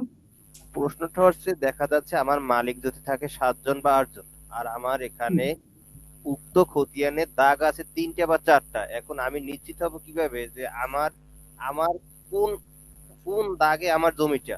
এখান তো ইন্ডিকেট করা নাই, থাকে না যে আমার এই মালিক এ, আর ওনার দাগ নাম্বার হচ্ছে এইখান থেকে উনি পূর্ণ অংশ পাবে বা যে কোনো অংশ পাবে। এটা কিভাবে নিশ্চিত হব? এটা কে বুঝাবে? মানে একটু আগে আমি অ্যান্সারটা বলেছি, বুঝছেন? তো কে শুনেছিলেন আমার অ্যান্সারটা, একটু বুঝাইতে পারবেন যে কেউ একজন? এটা তো হচ্ছে বিক্রেতা নিজেই দাগ নাম্বার বলে দিবে, আর হচ্ছে ইসে পাবে, তার যে রাইট, রসিদ আছে। আপনি যার কাছ থেকে প্রপার্টিটা পারচেস করবেন সে যদি পুরো ডকুমেন্টস আপনাকে দিয়ে দেয় তাহলে কি আপনি বসবেন? আপনার তার দলিল পর্চা সবকিছু দিয়ে দিল, বসবেন? বুঝবেন না। যেই ব্যক্তির কাছ থেকে আপনি সম্পত্তি পারচেস করবেন তার নাম জানতে হবে আপনার, তার দাগ নম্বর জানতে হবে, তাই না? তার নাম এবং তার দাগ নম্বর কিন্তু আপনি তার কাছ থেকে জেনে নেবেন। নাহলে এত একটা দলিলের মালিক থাকে তো দেখা যাচ্ছে দাতা থেকে 15-20 জন থাকতে পারে, গ্রহীতা 10-12 জন থাকতে পারে, একটা রেকর্ডীয় মালিক থাকতে পারে 10 জন, 5 জন বা তারও বেশি থাকতে পারে। তো আপনি তো সবগুলো তো আইডেন্টিফাই করতে পারবেন না। অর্থাৎ যেই ব্যক্তি আপনার কাছে সেল করবে তার কাছ থেকে আপনার এটা জেনে নিতে হবে কিন্তু, যে আপনি কোন দাগে আমার কাছে বিক্রি করতে চান। আপনার সেইটা আপনি আইডেন্টিফাই করে নেবেন তার কাছ থেকে। ক্লিয়ার? হতে পারে যে এখানে এখানে 9 জন রেকর্ডীয় মালিক আছে একটা খতিয়ানে, আর দাগ আছে 3টা। 9 জন প্রত্যেকটা দাগে মালিক হতে পারে। আবার যেই ব্যক্তি আপনার কাছে বিক্রি করতে চাচ্ছে সে একটা দাগেও বিক্রি করতে পারে, আবার 2টা দাগেও বিক্রি করতে পারে, ঠিক কিনা? তা এখন এই ব্যক্তি আমার কাছে একটা দাগে বিক্রি করতে এসেছিল 42-51 দাগ। এবার কি বুঝতে পেরেছেন ভাই? হ্যাঁ স্যার, বুঝতে পেরেছি, আমার কিন্তু আমি হ্যাঁ, বলতে আমার চাচ্ছি একটা ছোট কনফিউশন ছিল। সেটা হচ্ছে উনি যে আমাকে 42-51 দাগ নাম্বার বললেন, এখন হতে পারে উনি ভুল বা মিথ্যা বললেন, তো সেটার আসলে আমি কাউন্টার মেজারটা কি আমার, মানে সেটা আমি বুঝবো সে কিভাবে যে উনি যদি ভুল বা মিথ্যা সে বলছেন? যদি ভুল করে ভাই, আমি বলেছিলাম এই 42-51 দাগে আপনি তো জমি ভেটিং করার পরে আপনি প্রথম কাজ কি আপনি ভেটিং করবেন, অর্থাৎ আমি যে যে মানে লিগ্যাল ভেটিং করব, লিগ্যাল ভেটিং করে তার ওই দাগে মালিকানা কতটুকু আছে, কতটুকু সে সেল করতেছে। মনে করেন সে 5 শতক জমি সেল করতে চাচ্ছে, তাহলে ওই দাগে তার 5 শতক জমি আসলে টিকে কিনা আমি কিন্তু কি করব, তার লিগ্যাল ভেটিংটা করব। লিগ্যাল ভেটিং করার পরে তার সম্পত্তি কিনে নিচ্ছে তা কিন্তু না, আমি প্রাইমারি ভাবে স্যাটিসফ্যাকশন হচ্ছি যে তার 5 শতাংশ জমির সে মালিক, ওকে ঠিক আছে। এবার সে যে দাগে আমার কাছে বিক্রি করছে এটা আমি তহসিল অফিসে তল্লাশি করব না, সে আসলে এই যে এই দাগে প্রকৃত মালিক কে। আমি তহসিল অফিসে চলে যাব, ভূমি অফিসে তহসিল অফিসে চলে যাব, যে ওখানে আহ, এই দাগ নম্বরটা দিয়ে আমি তল্লাশি করব যে এই ব্যক্তি এই দাগে মালিক কিনা, এবং সর্বশেষ সে রেকর্ডে নামভুক্ত আছে কিনা, এবং সে সর্বশেষ ডিসিআর বা হালনাগাদ বা খাজনা দিচ্ছে কিনা। এই 3টা জিনিসটা আমি যাচাই করব। যাচাই করলেই তো ক্লিয়ার, তখন আমার ভেটিংটাও ক্লিয়ার হয়ে গেল। আমি যাচাই করলাম 2-2 যদি 4 মিলে যায় তখন আমি ল্যান্ড পারচেস করতে পারবো। ক্লিয়ার হয়েছে? জি জি, এবার ক্লিয়ার হয়েছে, স্যার থ্যাংক একটা ইউ। কোশ্চেন ছিল। জি। স্যার এই যে এই পাশে যে আটানা যার ছিল, এটা কি হচ্ছে যে তার যে দাগের কথা বলছে ওই দাগেরই আটানা পাচ্ছে, নাকি তার যে অত্র সম্পত্তি আছে, ইন টোটাল যত সম্পত্তি আছে সেখান থেকে আটানা পাচ্ছে? তার এই খতিয়ানের ওই দাগে, এখানে বোঝাচ্ছে দাগের মধ্যে, দেখেন খেয়াল করেন লেখাটা, দাগের মধ্যে অত্র খতিয়ানের অংশ। তো দাগের মধ্যে অর্থাৎ সে যে দাগটা আমার কাছে সেল করছে সেই দাগের মধ্যে অত্র খতিয়ান মানে কি, এই খতিয়ান 377 নম্বর খতিয়ান, দাগের মধ্যে অত্র খতিয়ান অর্থাৎ সে সে যে দাগে আমার কাছে বিক্রি করতেছে সেই দাগের মধ্যে অত্র যে খতিয়ান, যেই খতিয়ানটা আমাকে দিছে সেই খতিয়ানের 58 অংশ সে মালিক এখানে, আর 58 অন্য খতিয়ানে। আচ্ছা আচ্ছা, মানে বুঝছেন? আটানা অন্যান্য খতিয়ানে থাকতে পারে আর কি। অন্যান্য খতিয়ান, সেই খতিয়ানটাও চেয়ে নিতে হবে তার কাছে, যদি সে আরো 58 অংশ আপনার কাছে বিক্রি পুরো সম্পত্তি বিক্রি করতে চায় আপনার কাছে চেয়ে নিয়ে সেটাও ভেটিং করতে হবে। আচ্ছা আচ্ছা, জি। তো এখন তাহলে আমরা কি করলাম, আমরা আমরা হচ্ছে দলিলটা দেখলাম, দলিলের 25 বছরের মালিকানা ধারাবাহিক বিবরণী দেখলাম, আমরা এখানে দেখলাম সব ঠিকঠাক আছে। আমরা এবার পর্চাতে গেলাম, পর্চাতে যে আমরা যে অংশটা কত পাইলাম, অংশটা হচ্ছে এই যে 4 আনা 3 গন্ডা 1 করা 1 ক্রান্তি দাগ নম্বর পাইলাম, এবং এখানে দেখলাম এই দাগে সম্পূর্ণ অংশেই ওই ব্যক্তি মালিক। এতটুকু আমাদের কাছে ক্লিয়ার হয়েছে কিনা একটু সবাই জানাবেন, এতটুকু ক্লিয়ার হয়েছে কিনা? হ্যাঁ ঠিক আছে। আচ্ছা, থ্যাংক ইউ। এইবার আমরা কি করব দেখেন, এই যে আহ দেখেন ভাইয়া আমি একটু 9 নম্বর কলামটা একটু যে দেখে দিবেন। 9 নম্বর কলাম কোনটা? এই যে খতিয়ানি, আপনার খতিয়ানি 9 নম্বর কলাম, ওই যে অত দাগের দখলের ইয়ের মন্তব্যটা। আচ্ছা, এটা হচ্ছে যে এটা অত্র দখল বিষয়ে বা মন্তব্য, মানে এই যে ব্যক্তিগুলা, এই যে আহমদ গং, এগুলো হচ্ছে যে বিষয়টা হচ্ছে, এই দেখেন এটা হচ্ছে গ্রুপ খতিয়ান। এগুলো দেখেন, এটাকে বলে গ্রুপ খতিয়ান বলে। গ্রুপ খতিয়ানে এই বিষয়গুলো থাকে। যেমন এই যে যে ব্যক্তি, এখানে দাগ দেখছেন, দাগ দেখছেন, অর্থাৎ এই যে এই দাগের ভিতরে, অর্থাৎ এদের সাথে কিন্তু এদের ইয়ে নাই, এই দাগের ভিতরে এই কয়জন ব্যক্তি, ঠিক আছে, এই কয়জন ব্যক্তি দেখা যায় একটা নির্ধারিত দাগের মালিক।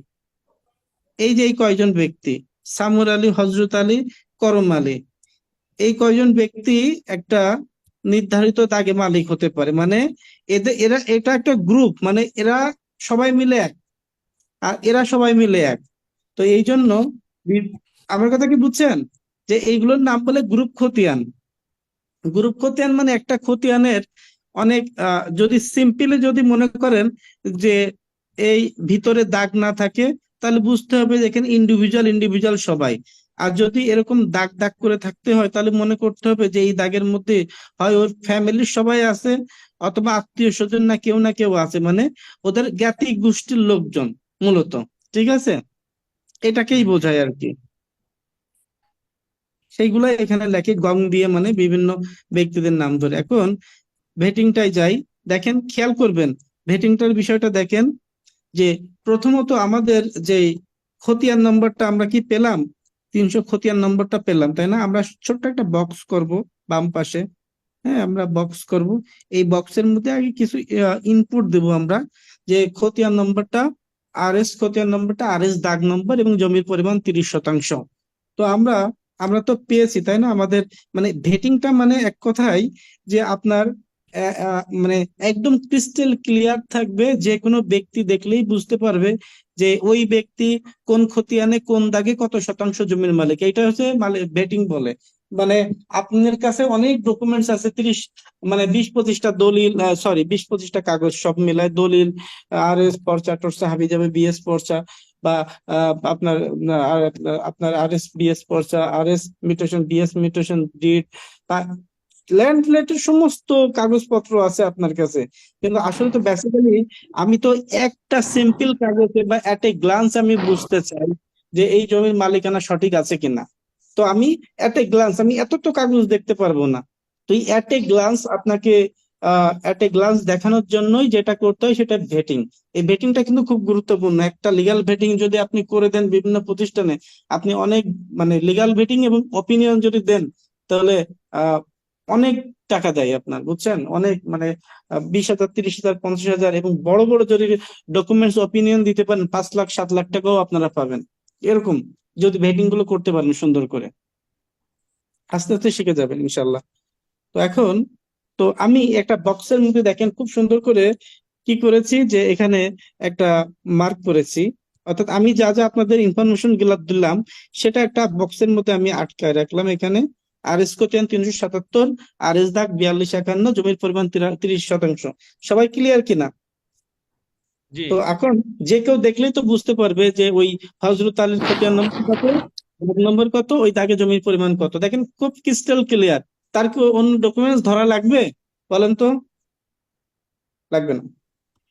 এখন এই যে আমার এবার কারণে কি, এই যে RS পর্চাতে যেই ব্যক্তিগুলো ছিল, হ্যাঁ, আমির আলী থেকে শুরু করে করম আলী পর্যন্ত যে ব্যক্তিগুলো ছিল, আমি চেষ্টা করবো সবার নাম লিখতে আর কি। আমির আলী, টনন ব্যাপারী, আসিয়া খাতুন, ইলমা খাতুন, হজরত আলী, চম্পা খাতুন এবং অন্যান্য। মানে আমার স্পেস কম ছিল, এই জন্য আমি অন্যান্য লিখেছি। কারণ আমি এই বিষয়টা হচ্ছে আমির আলীর কাছ থেকেও কিনিনি, টনন ব্যাপারীর কাছেও কিনিনি, আসিয়া খাতুনের কাছ থেকেও কিনিনি। আমি কিনেছি কার কাছ থেকে? হযরত আলী কাছে।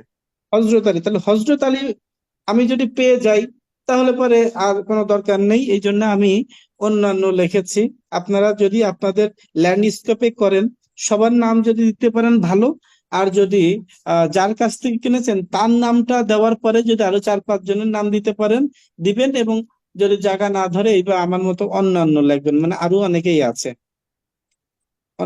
আছে। তো এরকম আপনারা চাইলে এভাবেও দিতে পারেন, আবার চাইলে সবার নামও লিখতে পারেন। যেমন এখানে দেখেন আরো একটা বিষয়, যে আমি শুধুমাত্র যার কাছ থেকে কিনবো তার ভেটিংটাই করেছি। এই যে উনি খতিয়ানিয়ার দাগে কত অংশ জমির মালিক তারটা বের করেছি।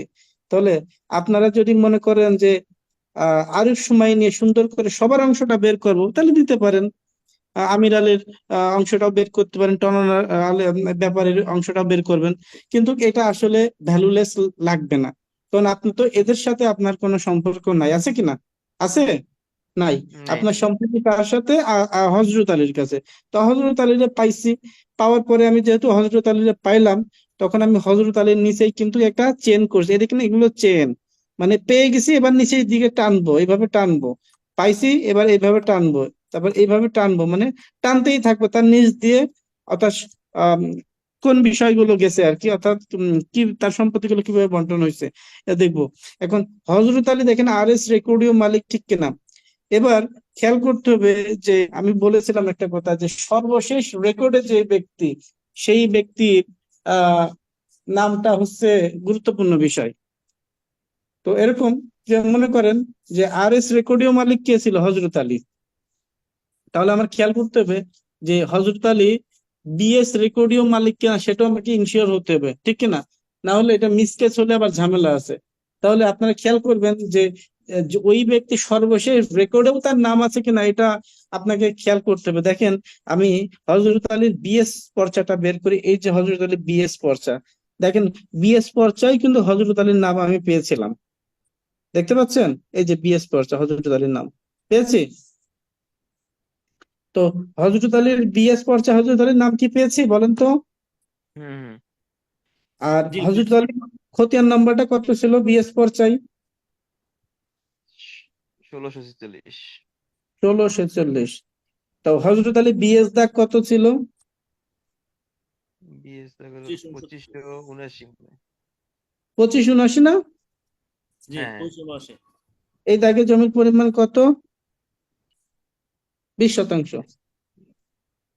20%। হ্যাঁ, একটু খেয়াল করবেন যে আমি এই 20% যে জমি, সরি, এই যে 20% জমি, অর্থাৎ এই 20% জমির বিএস রেকর্ডে মালিক কয়জন দেখেন তো?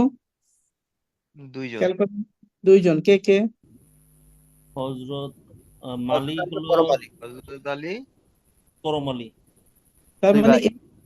এই 2 জন ব্যক্তি দেখেন আহ হিস্সা কতটুকু দেখেন? আটানা মানে আটানা। 58 করে, অর্ধেক করে। 500 500। আমি সংখ্যা হিসেব করব, বিএস 500 500, মানে অর্ধেক অর্ধেক। কারণ আমি 500 আর 500 যদি আমার 1000 হয়ে যায়, 1000 মানে কি এখানে এক সম্পূর্ণ, এক সম্পূর্ণ মানে 16 আনা সম্পত্তি, তাই না? তাহলে আমরা আটানা আটানা করে ধরতে পারি। 500 মানে কি? আটানা। 2 ভাই আটানা আটানা অংশ মালিক, নাকি? তাহলে এটা বুঝছেন তো? বুঝেন নাই? জি জি জি, বুঝে গিয়েছে, 50% করে আর কি, হ্যাঁ, তাহলে আমি 10% করে। বলেছিলাম আমি এটা এখনই বের করে, বিএসটা বের করে দেখাই দেবো, তাহলে বুঝতে পারবেন।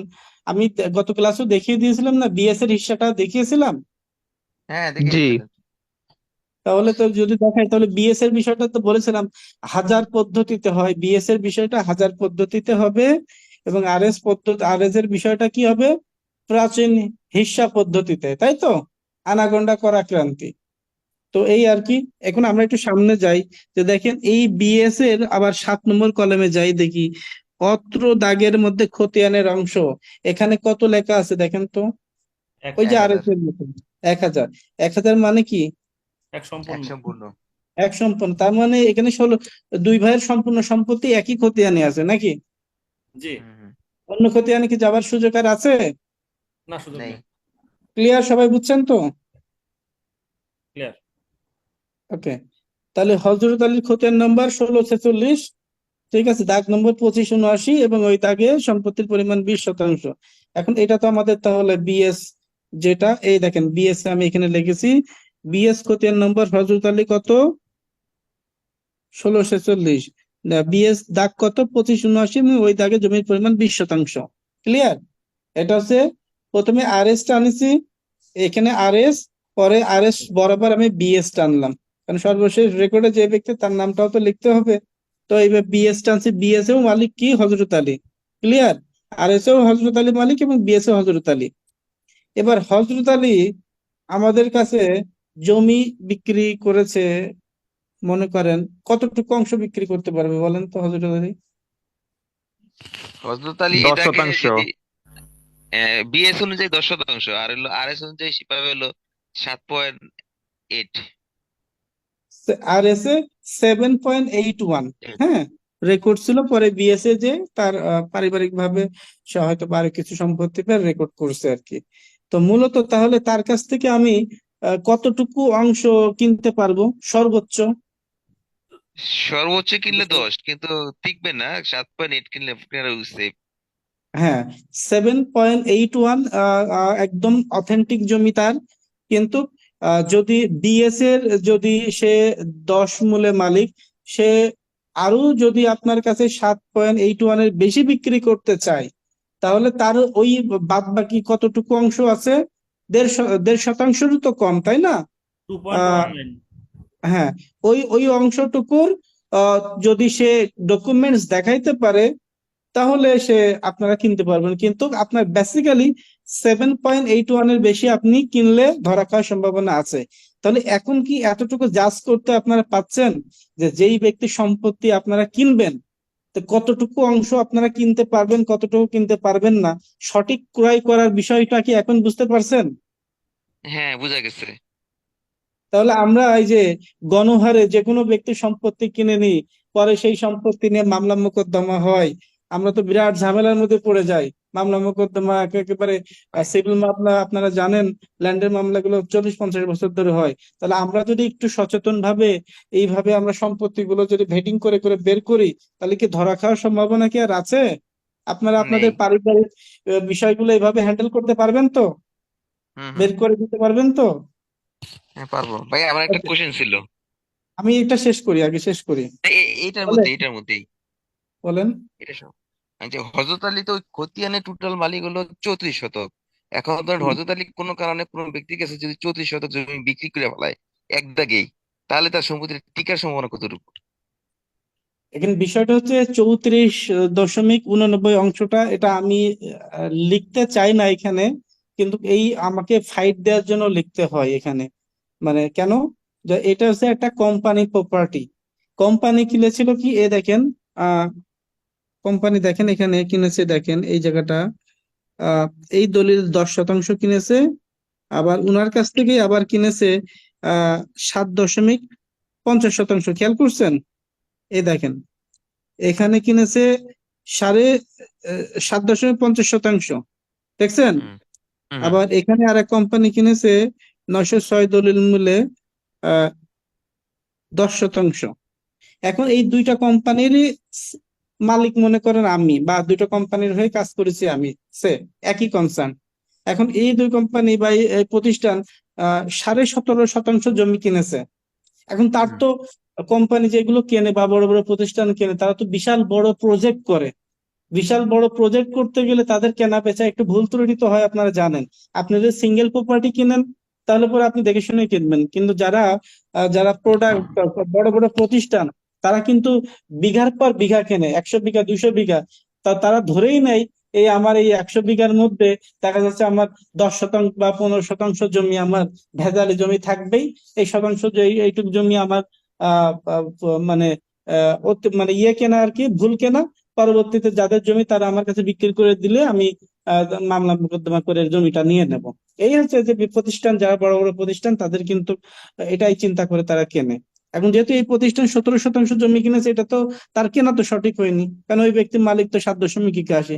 এই জন্য আমরা কি করি, ভেটিং করার সময় খতিয়ানের অংশটা বের করি ফাইট দেওয়ার জন্য, যে এটা হচ্ছে যে শুনানির সময় এটা আমাদের এক্সকিউজ, যে হযরত আলী তো খতিয়ানে 84.89 শতাংশ, তো আমার যে ক্লায়েন্ট 17 অংশ 17.5 কিনেছে, তার কেনা সঠিক আছে।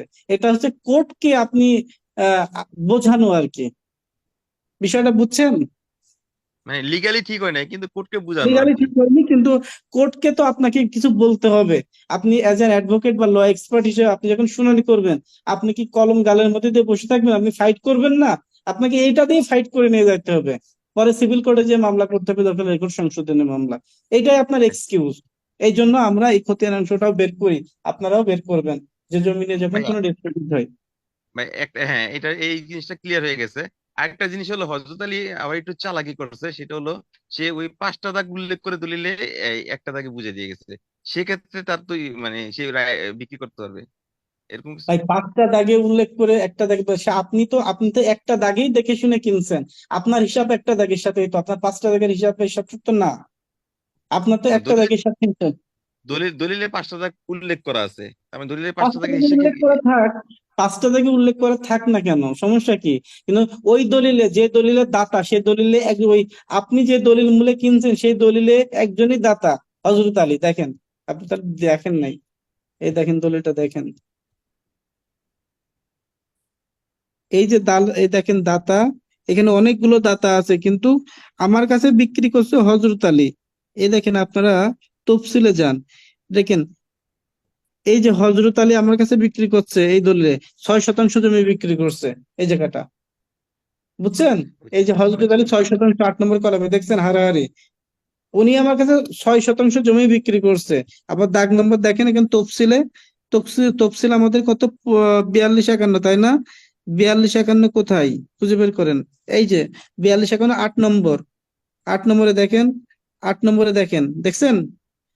সাবেক 528 এবং RS 42-51 দাগে, ঠিক আছে, নাল 30% জমির অন্দরে শতাংশ জমি, অর্থাৎ সে 6% জমি আহ মালিকানা সূত্রে, এবং এর সাথে আরো সম্ভবত আরো 1.5% জমি সে হেবা টেবা করতে পারে, দুইটা মিলে সে হচ্ছে যে 7.5% বিক্রি করছে। অর্থাৎ সে যদি 7.81, তো এটা পূজায় দিয়েছে আর কি, বুঝছেন?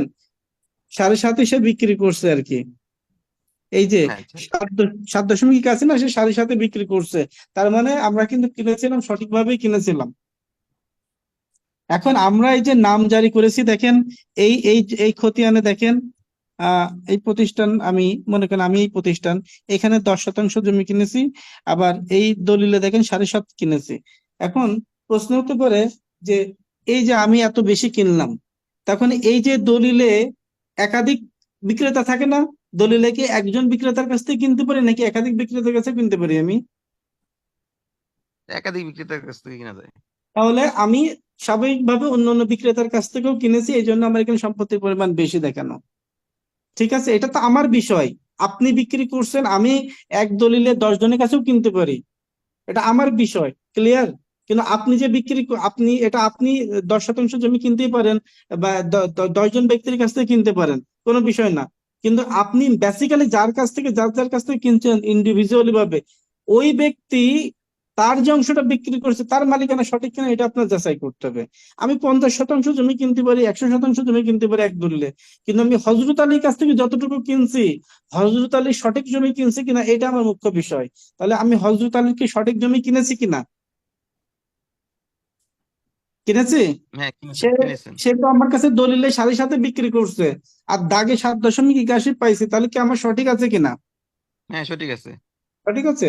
এইবার দেখেন পরবর্তীতে আমি যে প্রতিষ্ঠান, মনে করেন আমি একজন প্রতিষ্ঠান, হযরত আলী কি করছে দেখেন, হেবা করছে খালেদা বেগমের কাছে। অর্থাৎ খালেদা বেগম এই 25-56 দলিল মূলে, এই খালেদা বেগম তার কন্যা, হযরত আলী হেবা করে দেয় খালেদা বেগমের কাছে। এই খালেদা বেগম আহ তার সম্পত্তিটা এই প্রতিষ্ঠানের কাছে বিক্রি করে দেয়। এই প্রতিষ্ঠান আবার RS মিউটেশন করে, এবং RS মিউটেশনের পরে আবার কি করে, সর্বশেষ নামজারি করে। সর্বশেষ নামজারি কি? BS mutation. আবার Hazrat Ali on the other side কি করলো দেখলাম, আরেকটা দলিল মূলে সে তার কিছু অংশ আরেকটা কোম্পানির কাছে বিক্রি করলো, সে কোম্পানি RS মিউটেশন করলো, পরে BS মিউটেশন করলো। এগুলো মূলত হচ্ছে আমি কোম্পানি, এটা আমি প্রতিষ্ঠান, এটা আমার বিষয়। কিন্তু আমাকে মেজর এটা দেখতে হবে যে হযরত আলী আসলে যতটুকু বিক্রি করছে সেটা সঠিক কিনা। তাহলে এতটুকু কি আপনারা বুঝতে পারছেন যে ভেটিংটা কিভাবে করতে হয়, আর মালিকানা সঠিক কিনা বের করতে, এটা কি বুঝতে পারছেন কিনা? হ্যাঁ, বুঝা গেছে। তো এইভাবে স্যার চেন একটা ধরে। কোশ্চেন ছিল। জি। স্যার এটা হচ্ছে যে হ্যাঁ, হযরত আলী প্রথমেই যদি ধরি যে হযরত আলীর দুই বোন ছিল, দুই পাশে, তো সে তার বোনদের জমি আহ বন্টন করে দেয় নাই, সে এককভাবে তার নামেই ছিল, সে মালিকানা ভোগ করে আসতেছে, অথবা তার নামে রেকর্ডে ভুল হয়েছে, তো সেক্ষেত্রে কি করার বা সলিউশনটা কি? ওকে, গুড কোশ্চেন। আমি আপনাদের বলেছিলাম একটা বিষয় যে মূলত হচ্ছে যে যেই ব্যক্তির কাছে আপনি সম্পত্তি কিনবেন, যে ব্যক্তির কাছ কাছ থেকে, তো সেই ব্যক্তি ইনক্লুডিং সব ডকুমেন্টস, পর্চা থেকে শুরু করে, দলিল থেকে শুরু করে, নামজারি থেকে শুরু করে সব ডকুমেন্টস ইনক্লুডিং তার ওয়ারেশন সনদটাও নিতে হবে। ওয়ারেশন সনদ অর্থাৎ হজরত আলী ওয়ারেশন সনদটা কিন্তু আপনার নিতেই হবে হজরত আলীর কাছ থেকে।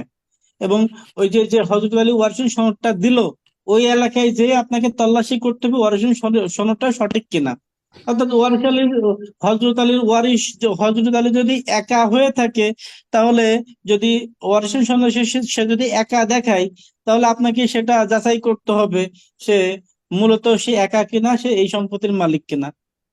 তো এটা আপনাকে তল্লাশি করলে আপনারা পাবেন। জমি কেনার আগে তো এই বিষয়গুলো তল্লাশি করতেই হবে আপনাকে, ঠিক আছে? এলাকায় যাইতে হবে। মানে স্যার এটা সরজমিনে তল্লাশি করতে হবে, এটার কোনো কাগজ বা এই দিয়ে খুব একটাই হবে না?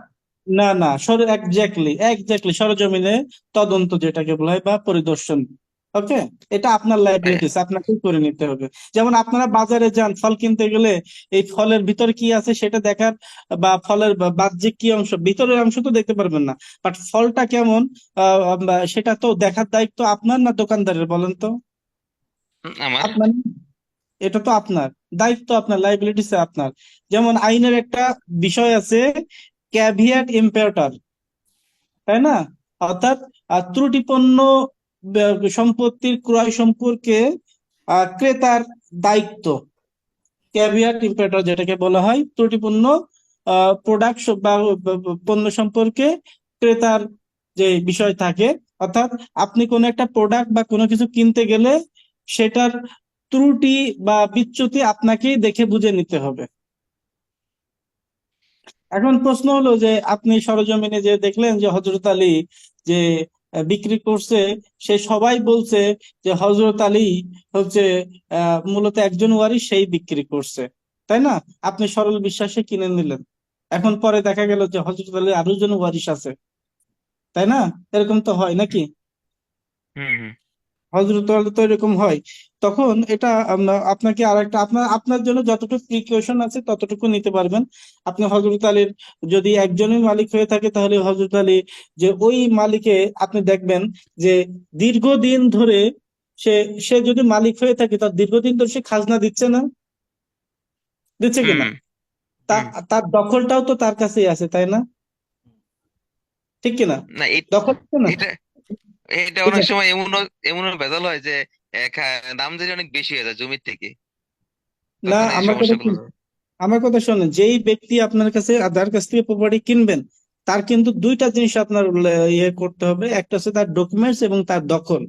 তা হজরত আলী যদি দীর্ঘদিন ধরে খাজনা দিয়ে কতদিন ধরে খাজনা দিচ্ছে, নাম্বার ওয়ান, কবে তার রেকর্ডে নাম অন্তর্ভুক্ত হয়েছে, কত সালে, কবে সে হচ্ছে যে কতদিন ধরে খাজনা দিচ্ছে, সম্পত্তি তার দখলে আছে কিনা, এইগুলো যাচাই বাছাই করলেই তো হয়ে যায়। মানে বিষয়টা হচ্ছে যে আপনি যখন দখলটা দেখতে যাবেন, তখন আশেপাশের লোকজনের কাছে জিজ্ঞাসা করলেই তো বলবে যে এই সম্পত্তির মালিককে, দখলে সে কতদিন আছে। খুব ইজি তল্লাশি করা, খুবই ইজি। আপনি আশেপাশের লোকজনের কাছে শুনতে পারবেন যে হয়তো বা সে যদি খারাপ হয়, তার ভাইদের ঠকিয়ে অনেক দিন ধরে সে জবরদখল করে আছে।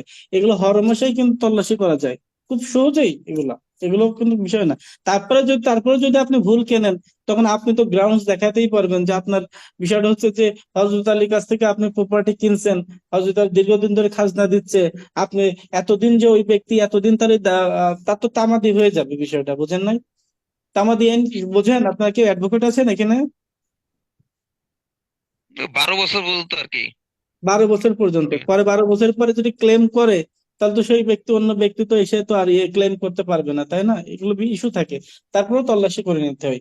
তো এখন এই যে ভাই ভাই একটা জিনিস হলো, আর এস করুন যে ওনার সম্পত্তি ক্রয়টা ঠিক আছে, কিন্তু দেখা গেল যে আমরা যখন সিএস পর্চা দিয়ে টানলাম সে হযরত আলী মালিক পাস, তাহলে কি তার 7.5 কিনাটা সঠিক কিনা? একটু জাস্ট সংক্ষেপে আমি বুঝি না আপনার কথা, একবার বলেন তো একটু। মানে বলেন।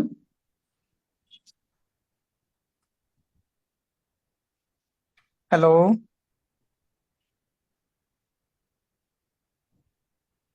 শুনতে পাচ্ছেন আমাকে? আমি ক্লিয়ার শুনতে পারি নাই।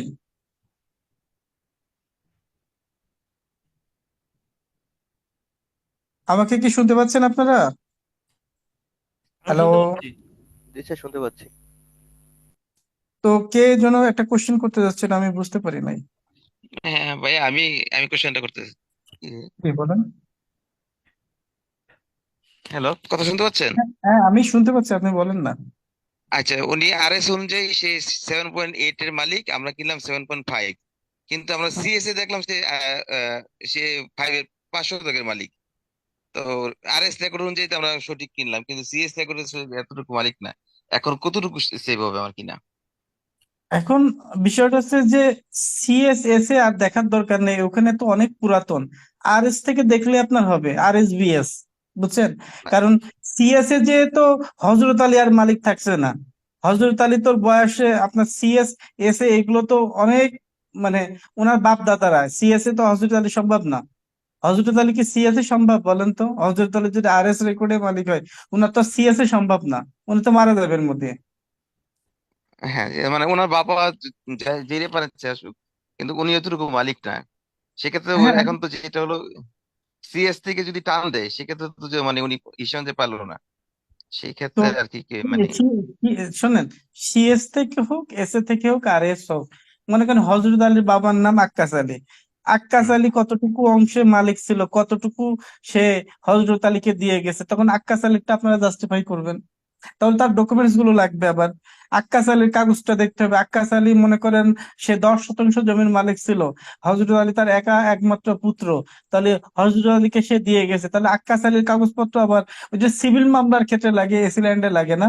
সিভিল মামলার ক্ষেত্রে সিএস থেকে একদম বিএস পর্যন্ত দেখে, আর এসি ল্যান্ডে আরএস থেকে বিএস পর্যন্ত দেখাইলেই হবে, সিএস থেকে দেখানো লাগে না। তখন আপনারা কি করবেন, ওই যে তার পূর্বপুরুষরা যে বিষয়টা থাকে, সেই ডকুমেন্টস গুলো নিয়ে আপনার প্রমাণ করতে হবে।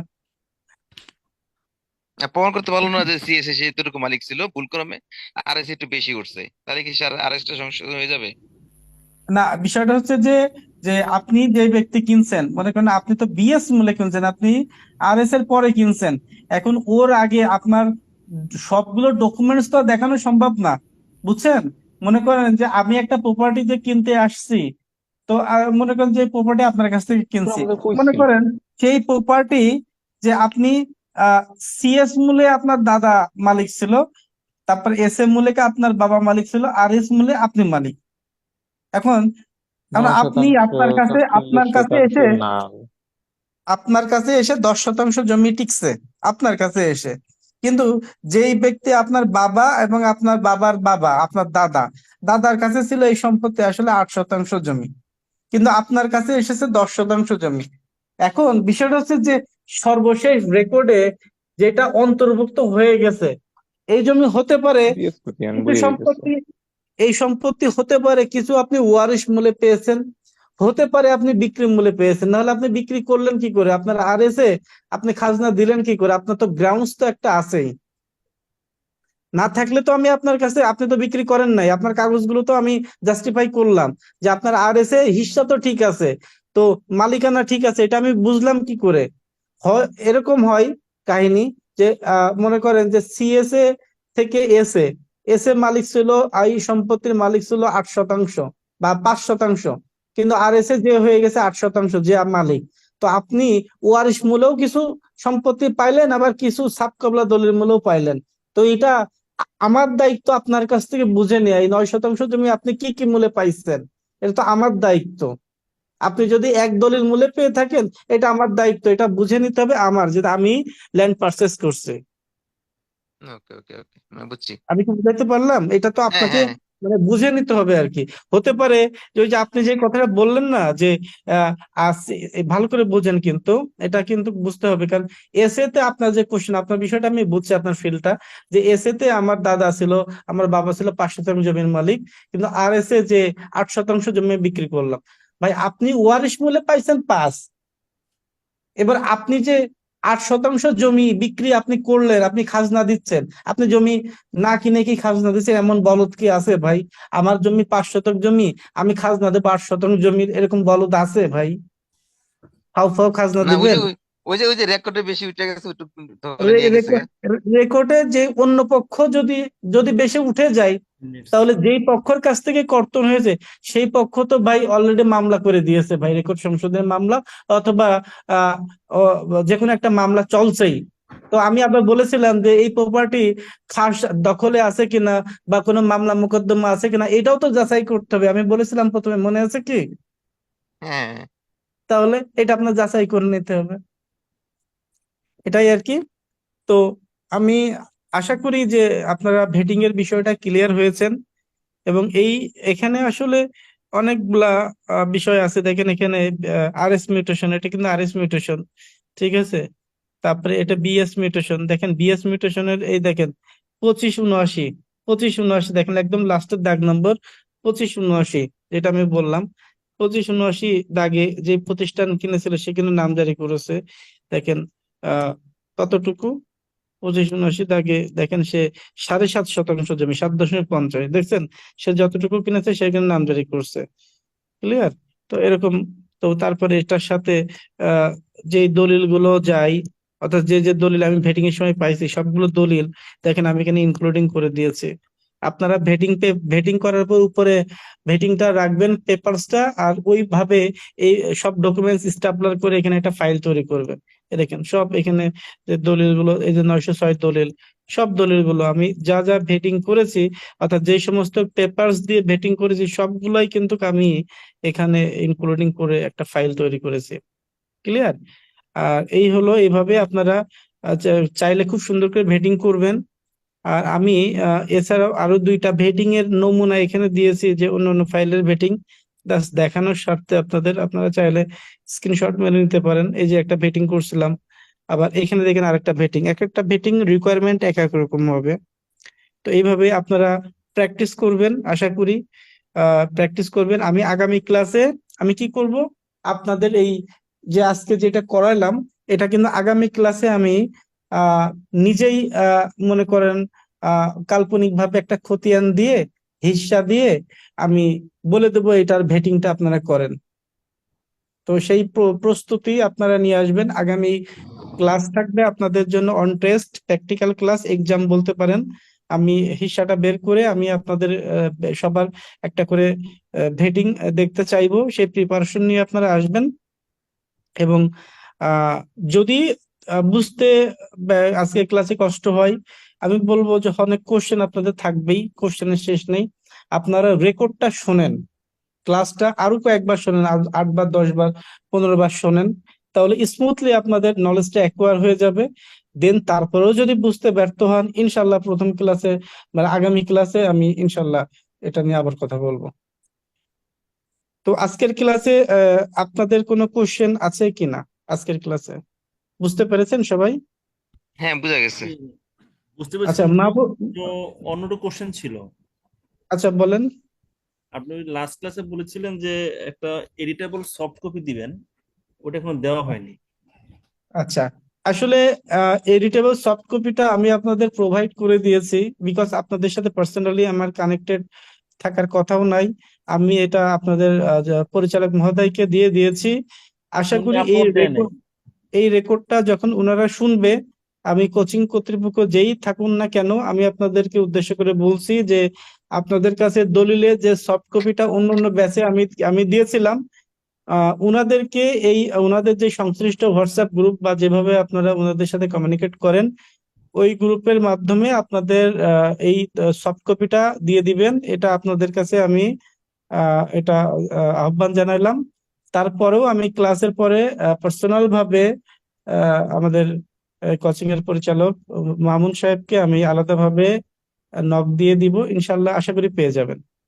তো ওভারঅল মিলে তারেক আজিজ ভাই, আজকের ক্লাসটা নিয়ে কোনো ইস্যু আছে কিনা বা বুঝতে পেরেছেন কিনা একটু হ্যাঁ, জানাবেন। ক্লাস বুঝতে পেরেছি, আর একবার দেখবো তাহলে। নেক্সট ক্লাসে তো এক্সাম টাইপ বললেন, ওটা একটু হুম। ইজি হবে, আর একবার দেখবো ক্লাসটা। আচ্ছা, আমি চেষ্টা করি কিন্তু আপনাদের বলেছি খুব ধীরে ধীরে এভাবে আস্তে করে শেখানোর। তো আপনারা আপনাদের কাছে মনে হচ্ছে যে আপনারা বেনিফিটেড হচ্ছেন ক্লাসগুলো করে বা বুঝতে পারছেন অবশ্যই কিনা? অবশ্যই অবশ্যই মাহবুব, মাহবুব ভাই, ভাই মাহবুব ভাই, খুবই ভালো লাগছে, খুবই ভালো লাগছে এবং চমৎকার হয়েছে। তো আমার একটু কোশ্চেন ছিল গত ক্লাস সম্বন্ধে আর কি। বলেন। গত ক্লাসটা হলো ওইখানে যেমন আমরা টাইটেল দলিল যখন আমরা করেছি তখন ওই আম্মকটার আছে কিনা আমরা প্রয়োজন নয় দিয়ে দিয়েছি যদি আচ্ছা, কারো কেউ। শোনেন মাহবুব ভাই, আজকের ক্লাসটা অনেক ডিউরেশন হয়ে গেছে। আপনি একটু কষ্ট করে এটা লিখে রাখেন, হ্যাঁ?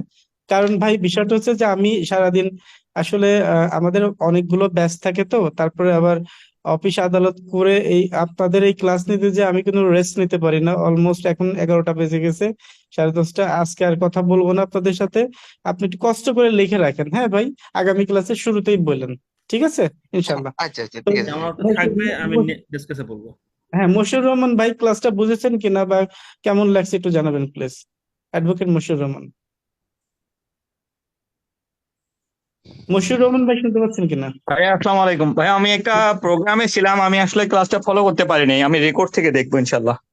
ওকে, আক্তার হোসেন ভাই ক্লাসটা পুরোটা কেমন লাগছে বা কোনো সমস্যা আছে কিনা? আক্তার ভাই। আচ্ছা, মেহেদি হাসান ভাই। মেহেদি হাসান।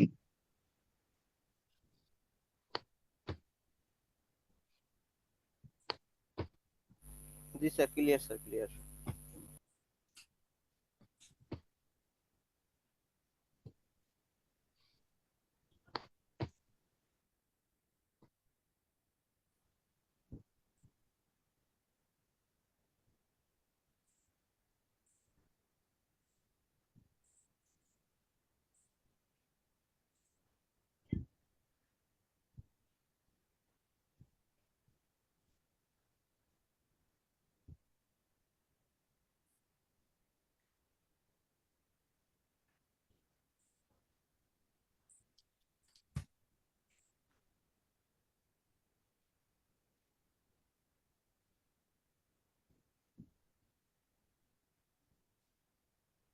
কি